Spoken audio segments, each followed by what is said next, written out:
What's going on, guys? Welcome back to The Real Talk. And as you can tell by the title of the video, I'm going to be counting down my top 10 favorite films of the year so far. I asked you guys on Twitter if you'd like to see this video, and all of you guys said yes. There's one no, but later on he told me he meant to click yes. So that's all good. So these movies are going to be so far within the year. We're in August.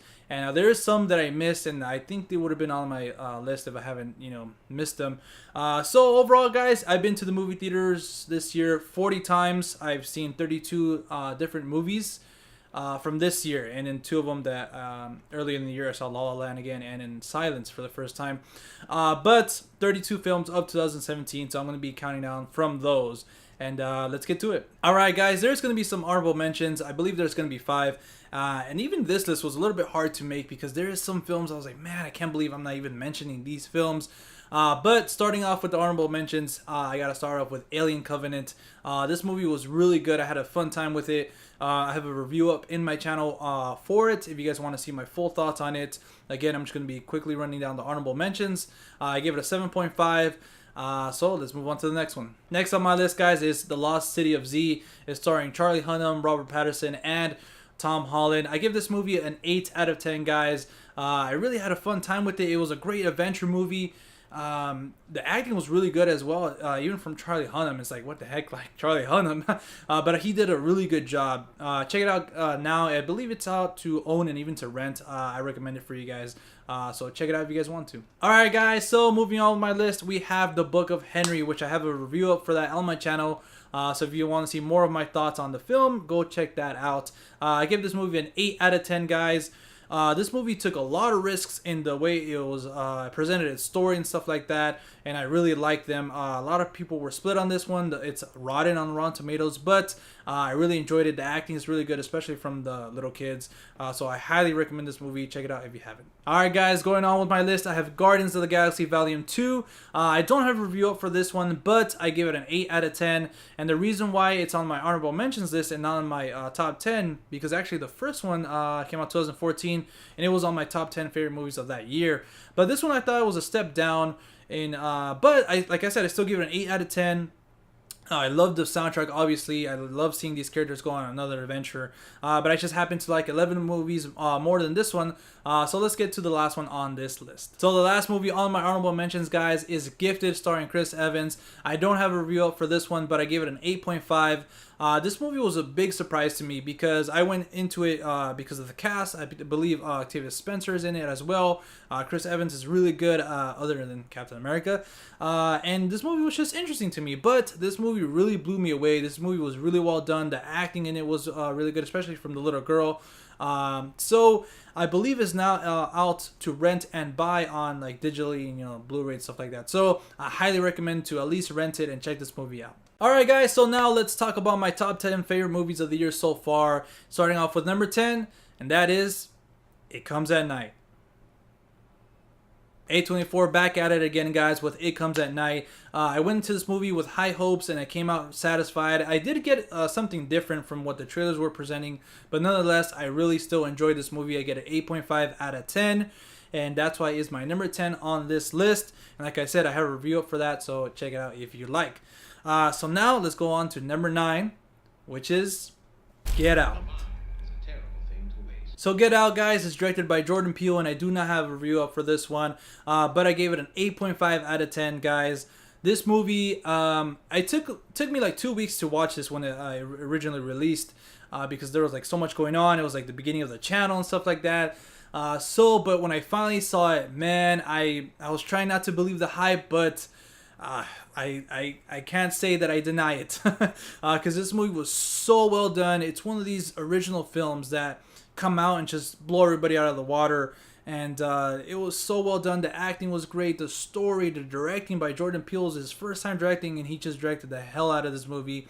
So if you've not seen it yet, I highly recommend it, and it's my number 9 of this year so far. So let's go on to my number 8, which is Split. So continuing on with these horror suspenseful thriller, guys, I noticed that the bottom 3 were those type of films. I'm like, what the heck, like I didn't mean for that to happen, but it just, you know, sort of happened that way. But Split came out. I wanted to watch it because it was James McAvoy. I don't have a review up for this. So James McAvoy stars Anna Taylor-Joy, and it's directed by M. Night Shyamalan, who was a bit on the decline, but I actually really liked The Visit, even though I don't think it's like a horror movie. It's suspenseful, but I think it's really like a comedy movie. But with that being said, I was really interested in this film. And no spoilers, but man, I came out of it not only because of the ending. I questioned this myself. I was like, if you take away that ending, that surprise ending or twist or whatever, would it still be a good movie? And hell yes, it would still be a great, fantastic movie. So I believe James McAvoy needs to get nominated for Best Actor for his performance. I went back to watch it a second time just to watch him again. He was so incredible in the movie. And that with the suspense and the story and the directing, everything about it, cinematography, that's why it is my number 8 on this list. So guys, getting on with number 7 is The Big Sick. So we have another movie that just came out of nowhere. I saw the preview for this and I was like, okay, you know, I'll go check it out. It looks funny. I haven't seen Camille in a lot of stuff, so I'll go check it out. And man, I heard a little bit of hype with this movie, but when I saw it, man, I was just blown away how amazing this movie was. It is one of the very few romantic comedies in the past years that really just connected with me, you know, and I really love the characters, the story behind this, the fact that it's based on a true story, and I do have a review up for that one, so go check it out if you want. But I gave it an 8.5 out of 10, guys, and man, I really highly recommend to go watch this movie if you haven't. But let's move on to my number 6. So closing out this bottom 5, guys, with my number 6, which is Dunkirk. Obviously, I have a review up for that on my channel. I gave it an 8.5. Man, Christopher Nolan, I feel like he didn't want to give us a character-driven story, obviously. He wanted to give us a theater experience, and I highly recommend to go watch it in IMAX. I was going to say 7mm, but even if you watch it in IMAX, you can tell that Chris crafted this movie so carefully to be just an experience in the theaters, and that's what he gave us, and he delivered that 100%. I saw it in IMAX 7mm, guys, and I just had so much fun. I felt like I was right since the beginning. I felt like I was right in the middle of the action, and I'm at a loss for words. Christopher Nolan did it again, guys, and I just can't wait to see what he does next. Every movie is consistently really good. So, yeah, guys, let's move on to my top 5. Alright, guys, starting off with number 5 is Baby Driver. And again, another very talented director, Edgar Wright. I love all his films. I haven't seen Hot Fuzz, though, but all his other films I really, really enjoy and adore. I gave this movie an 8.5. I do have a review up for that in my channel as well. Seems like just like 8.5, 8.5, 8.5. But fun fact, I gave 7 movies this year an 8.5. That's kind of weird. But, and that was like the most consistent score that I've given. So this year has been pretty good for movies, at least in my opinion. So again, Baby Driver, I have a review up for that one, but touching upon it real quick. Man, it's Edgar Wright. He's so stylistic. From the music, obviously, from the directing, each scene is carefully crafted to go along with each soundtrack, and it was just a blast to see in theaters. I had so much fun with this in theaters, and I cannot recommend this movie enough. So if you have not seen it yet, go check out Baby Driver. So going on with number 4 is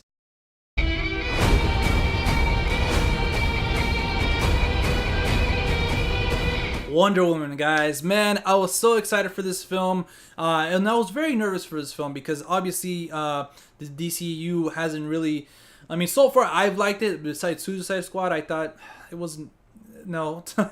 But I was very nervous because I felt like this was going to set the direction for the DCU for the future, and also Justice League coming up. So I'm glad to say that this movie was great from every level. Man, I really want to watch it again, and I've only seen it once in theaters, and I feel so disappointed with myself. But I gave this movie a 9 out of 10, guys. I really had a fun time with it, and it was just so great to see Wonder Woman in screen. And I love that Patty Jenkins just didn't like go upon like, oh, this is just like a woman-centric film. But no, she just made a really great film, and she's an amazing storyteller. So obviously, I'm pretty sure you guys have seen it because of all the money it's been making. But if you haven't, go check out Wonder Woman. So we're here at the bottom 3, guys, or at the top 3, I should say. So rounding off my list of best films of the year so far is War for the Planet of the Apes.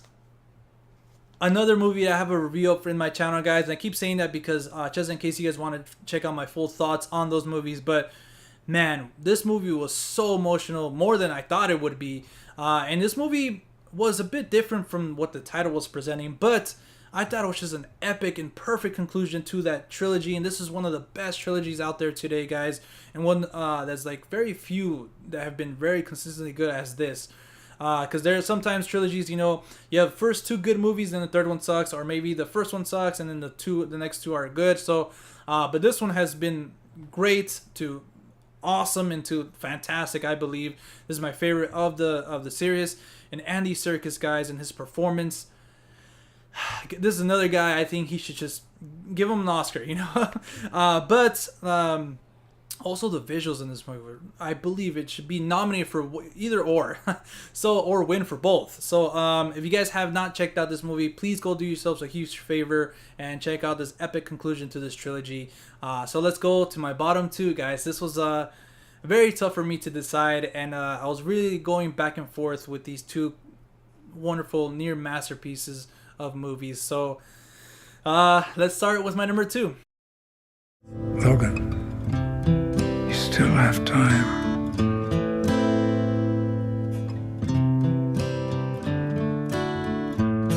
That's right, guys. It hurts me a lot to put Logan at number two, but obviously, if you guys seen some of my reviews, you guys can guess what's coming at number one. But quickly touching upon Logan, I do have a review up for that one. It's one that you guys can go check out that I did with Audrey, my old partner in crime for The Real Talk. So I gave this movie a 9.5. It's a near masterpiece in my opinion. Hugh Jackman, just this whole movie, from the feel of it, this Western feel of it, and I don't know why, but I'm forgetting the director's name, but he did such an amazing job in this film, from everything, from the character choices to the directing, cinematography. Everything about this movie was just great. It didn't even feel like a superhero movie to me. It just felt like a character study, like a movie about Logan, not Wolverine. And that's what I think this needed.